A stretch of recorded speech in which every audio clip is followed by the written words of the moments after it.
Είχαμε πάρα πολλές φάσεις.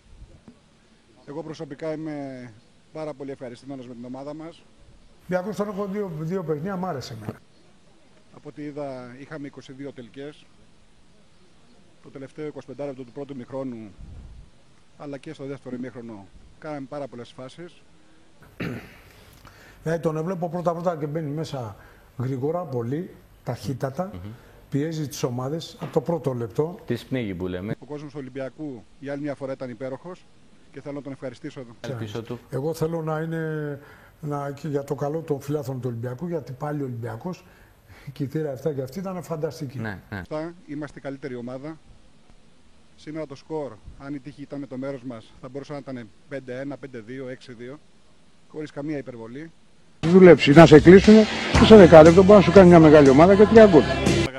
Δεν έχει σημασία. Ο Ολυμπιακός είναι μεγάλη ομάδα και μπορεί να παίξει και χωρίς τον Ιμπαγκάσα και χωρίς τον Μακούν που ήταν ο καλύτερος μας παίκτης και χωρίς τον Φέιζα.